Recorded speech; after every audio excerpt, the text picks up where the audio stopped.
when you spoke about sacrifice being one of the names of the Shekinah. I'm wondering if you can open up a little bit more this aspect of sacrifice as a name, but also what are the names of the Shekinah? So this is the question I'm bringing, and also everything you've been talking about in relation to the rose and the quality that gathers, the bouquet. This is all okay. So as as most probably we started to see that there are many names to divinity, to Shekinah, and the reason why it has so many names suggests that she has many functions in relation to the possible connection between humanity and the Creator. One can say that the Creator had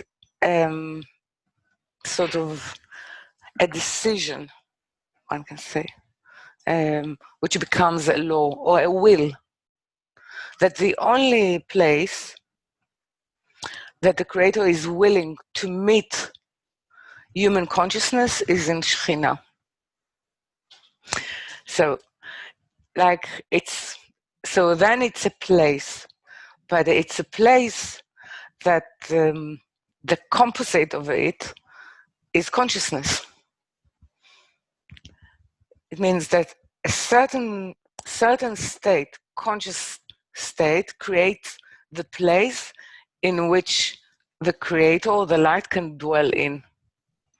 So everything that we learn or we study or we touch in relation to Shekinah has to do with part of our consciousness that finds I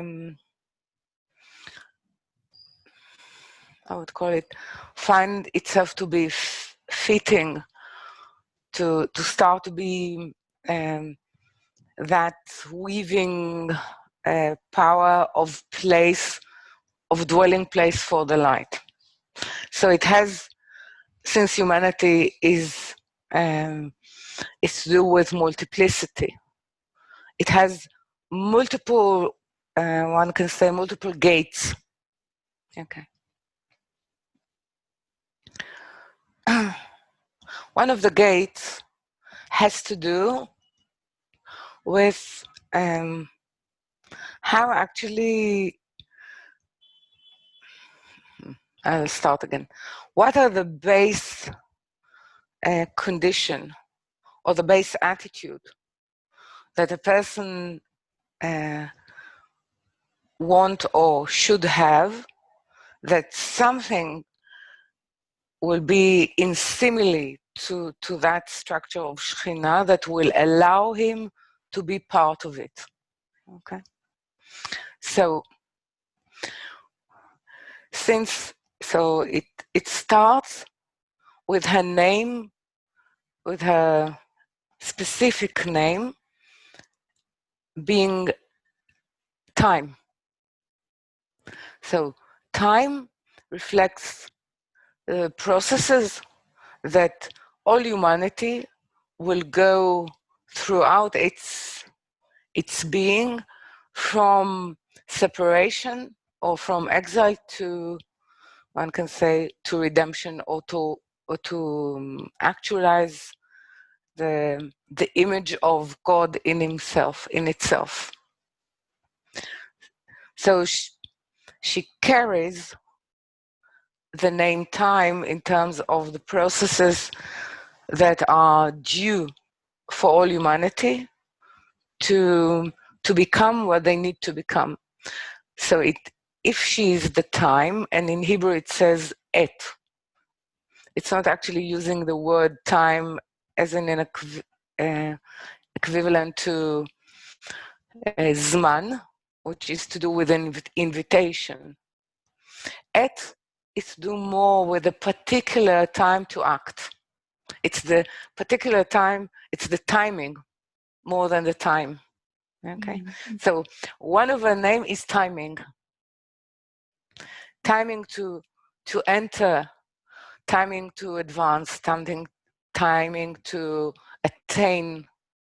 There is a sensitivity in that fabric of that entity, which is called Shekinah, which is to do with the timing of humanity in relation to its self-definition. And self-definition, true self-definition, is only in relation to the Creator.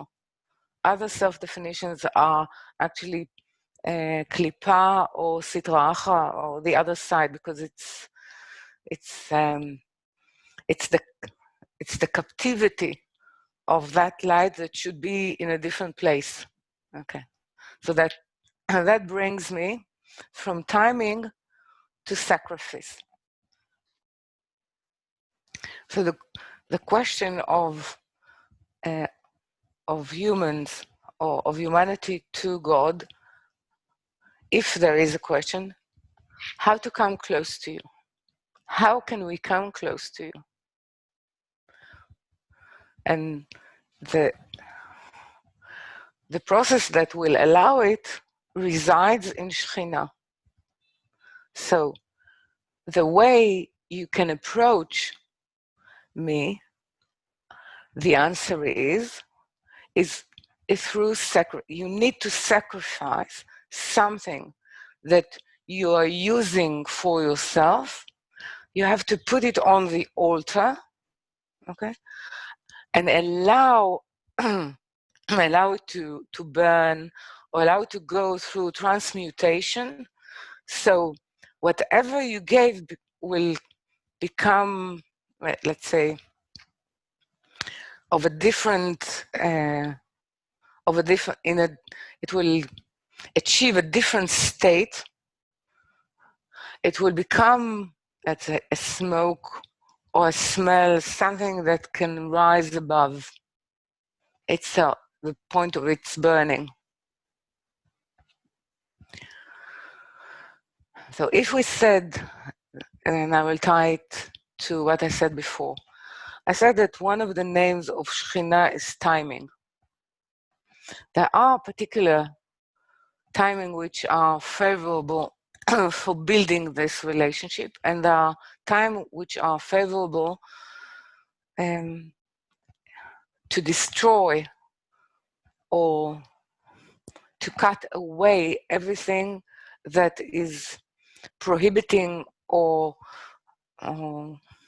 shutting us away. So the timing has, one is now approach, and the other call is now take away everything that does not allow you to see where to approach.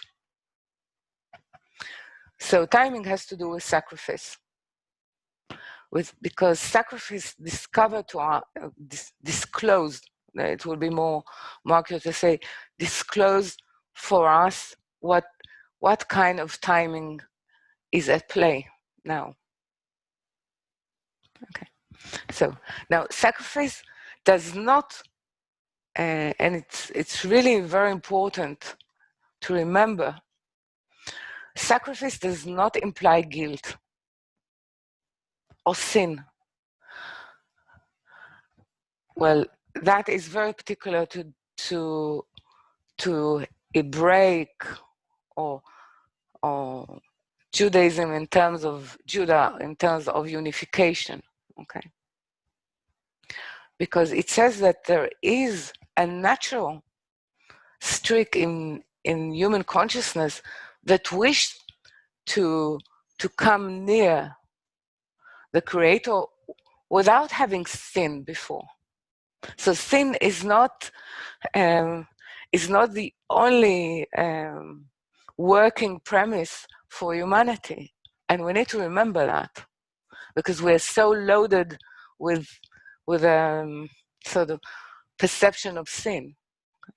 Well, if a person feels that he has wronged his life and his connections, so through sacrifice he can sort of cover or express the the knowing of his state and ask to move forward from it, not to stay in it. That's another possibility, but it's not a premise. It's not the only premise. So therefore, if a person feels that he has been choosing everything so far, himself and the will to receive to oneself was the prominent, then sacrifice will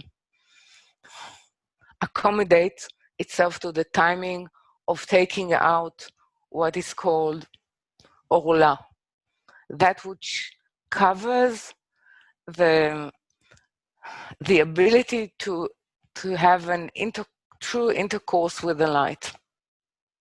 So that is one possibility. So it's an awareness, truth about oneself. How did I treat myself, and how did I treat this relationship with the Creator or with Shekinah? And I wish to rewrite it. So this is one. Yeah. So the wish of a human to rewrite, not as a person, but as a whole, but this is a different issue. But let's speak about, but I want to emphasize that when I speak about a human, a personal human, I'm speaking about a group of consciousness. Okay. So when it approaches, it causes a difference in that way, in sacrifice. It causes a change in Shekinah, in divinity, because then she does not have to employ the part of judgment and what is called the harshness of pressuring the person into opening his heart and his mind to the Creator. So, because she herself is a sacrifice, meaning the means and way to call the light closer to herself, or to make herself closer to the Creator. Okay, so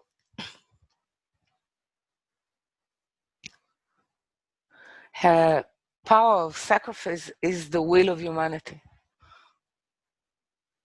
So she's called upon that name. Okay.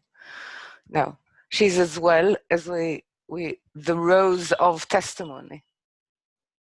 The rose of testimony is because of her structure, which is to do with the 5 hard leaves that are the cup in which it's all the petals are sitting, 13 petals, 5, 13, and the stem with the thorns represent her state, her feeling in exile, when she's in exile.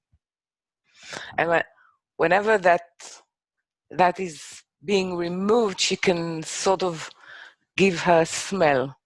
So she is the testimony of the state of humanity in relation to the will of the Creator to bestow goodness. So this is another part of her duty, function, service. Okay. And today we are going to, she's also called the gathering of Israel, meaning the ability to create the heart, the feeling of the particular service that is required from humanity. So she, which is called Israel, which means direct or honest in terms of not veering from the purpose, as grace is. That is the meaning of Israel. It is serving the completion of human consciousness, its attainment of redemption. So to collect all those, to gather all those spirits with the tendency to serve that as a test tube for all humanity, this is as well part of her names.